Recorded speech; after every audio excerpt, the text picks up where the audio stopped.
Assalamualaikum warahmatullahi wabarakatuh. Welcome back to my channel, The Cilats. Oke guys, jadi kemarin ada yang nanya ke aku, apa aja sih yang perlu disiapkan untuk menghadapi perkuliahan. Nah, jadi aku kepikiran untuk bikin video ini sekaligus membantu kalian yang ada di luar sana, para mahasiswa baru, untuk memberikan info kepada kalian apa aja sih yang perlu kalian siapkan untuk menghadapi perkuliahan. Ini terutama untuk para calon mahasiswa baru jurusan arsitektur. Nah, kebetulan aku sendiri adalah mahasiswa arsitektur, jadi info yang aku bagi ini akan aku bagi ke kalian ini adalah benar-benar berdasarkan pengalaman pribadi aku semenjak menjadi mahasiswa arsitektur. Sebelum kita lanjut, kalian klik dulu tombol like dan subscribe. Terus aktifin loncengnya, jadi kalian bakalan jadi orang pertama yang terima notifikasi ketika aku update video terbaru. Oke, like dan subscribe gratis guys. Malahan kalian bakal dapat pahala karena udah membantu mengembangkan channel ini. Kuliah di jurusan arsitektur memang memberikan pengalaman yang berbeda dengan jurusan-jurusan yang lain. Kenapa? Karena di jurusan ini kita sebagai mahasiswa benar-benar dituntut untuk berpikir kreatif dan terus menimbulkan ide-ide baru yang nantinya akan dituangkan dalam bentuk desain. Untuk menuangkan ide-ide tersebut, di sini kita membutuhkan media. Media yang dimaksud adalah gambar. Untuk menunjang kegiatan menggambar kita membutuhkan beberapa alat. Nah, di sini aku bakalan ngejelasin alat apa aja sih yang penting dan wajib kalian miliki sebagai mahasiswa arsitektur. Jadi kita langsung aja masuk ke yang pertama.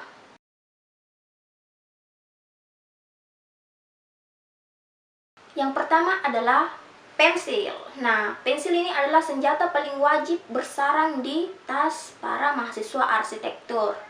Di sini kita memakai dua pensil, yaitu pensil mekanik kayak gini yang isinya bisa diganti. Terus yang kedua pensil biasa. Pensil mekanik ini biasanya kita gunakan untuk membuat denah suatu gambar yang lebih detail. Contohnya denah, pondasi, atau struktur-struktur yang benar-benar membutuhkan ketelitian, membutuhkan ukuran yang pasti. Karena pensil mekanik ini kita punya ukuran pasti. Kayak ini aku punya 0,5, nggak kelihatan ya. Sama 0,3, ini aku punya 2. Ini emang paling wajib nih 0,3 dan 0,5. Terus untuk pensil biasanya sendiri kita biasanya ini pakai untuk sketsa. Nah, di sini kalian bisa siapkan di sini aku punya 2B, 4B, 5B. Semuanya dipakai untuk sketsa. Tapi kalau kalian nggak mau repot, 2B aja cukup kok. Tergantung cara kalian untuk penekanan gambar kalian aja, jadi lebih strukturnya lebih kelihatan kan, tapi 2B aja cukup. Untuk masalah harga, kalau pensil mekanik itu harganya biasanya yang kayak gini 12 ribuan, tapi itu untuk merek yang paling murah ya, 12 ribuan, tapi ya ada harga, ada kualitas lah. Kayak ini pensil aku udah nggak bisa kepake, udah rusak. Emang pensil murah 12 ribu. Kalau untuk yang kayak gini, ini harganya cukup mahal. Ini mereknya Rotring. Terus harga satuannya ini 48.000. Tapi itu harga 2 tahun yang lalu ya. Iya, ini harga 2 tahun yang lalu. Jadi aku nggak tahu sekarang harga pastinya berapa, dan sekarang masih aku pakai menggambar sampai sekarang.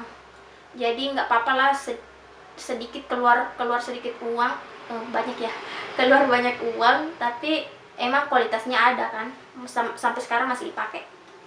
Terus kita lanjut ke alat yang kedua.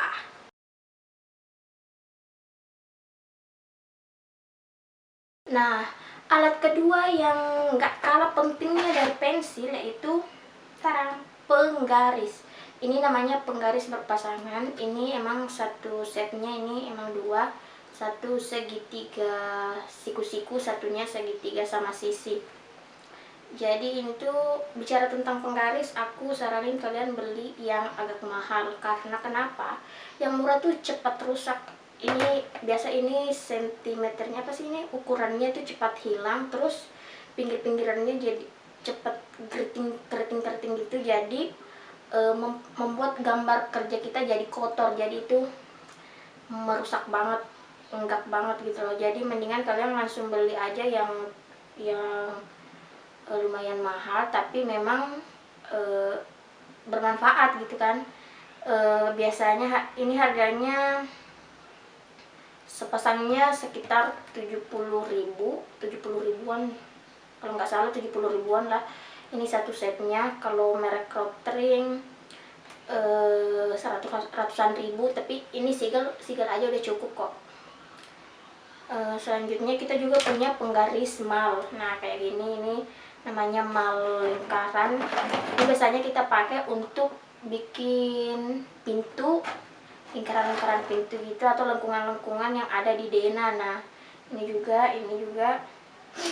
kalau kayak gini juga ada, tapi ini mal huruf. Nah ini biasanya dipakai untuk bikin sampul, yang sampul manual gitu. Nah itu tadi tentang penggaris. Selanjutnya kita ke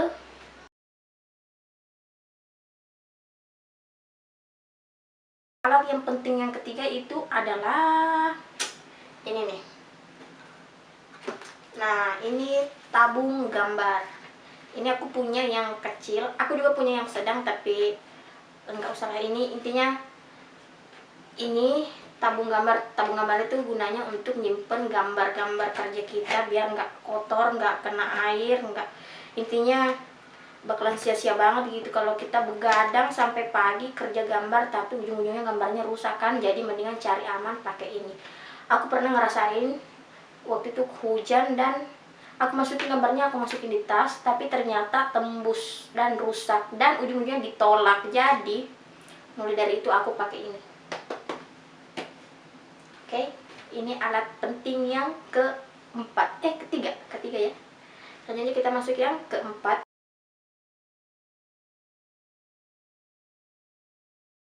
Alat keempat yang teman-teman perlukan itu adalah ini binder. Jangan teman-teman pikir karena kita kuliah arsitektur, dimana notabene adalah gambar, bukan berarti kita nggak butuh ini ya. Meskipun kita belajar gambar, kita juga perlu untuk mencatat setiap mata kuliah yang kita terima. Nah, kita pakai binder ini untuk mencatat. Kenapa pakai binder? Karena jika isinya udah full kan bisa diganti. Nah, jadi itu gampang banget, tapi tergantung dari pribadi masing-masing. Karena kebanyakan juga suka buku catatan yang covernya agak tebal gitu kan. Itu juga boleh, tergantung dari teman-teman sendiri. Oke, itu tadi alat yang keempat. Selanjutnya yang kelima.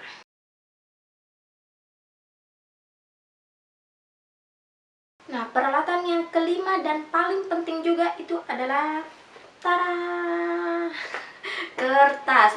Nah, kita biasanya pakai untuk ukuran kertas kerja, kertas gambar itu, gambar untuk Dena ini biasanya kita pakai ukuran A3.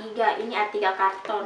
Kenapa A3 karton? Biar ini agak kuat, karena kalau HPS tuh gampang banget kelipat dan itu bakalan bikin repot. Tapi biasanya ada juga dosen yang mintanya pakai HPS aja, tapi teman-teman siapin aja yang A3 karton karena pasti dipakai. Yang kayak gini, yang lembaran begini, ini biasanya harganya Rp600 per lembar ini. Nah, selain ini aku juga punya ini, tapi ini biasanya ini bukan untuk tugas, pakai latihan-latihan sketsa gitu. Sebenarnya ini bukan bagian kita ya, kita kan bangunan, tapi ya karena aku suka, jadi aku suka gambar-gambar kayak gini. Terus aku masih punya satu. Nah, ini yang versi kecilnya, ini kebuka. Nah, biasanya ini aku bawa kemana-mana soalnya gampang untuk sketsa kalau lihat bangunan di luar sana kan langsung aku sketsa gini biar jadi inspirasi, biar nggak lupa bentuk-bentuk bangunannya gitu. Nah, oke guys, itu tadi 5 alat yang wajib dan penting untuk kalian punya sebagai mahasiswa arsitektur. Oke, sekian video kali ini, jangan lupa like dan subscribe. Oke, sampai jumpa lagi.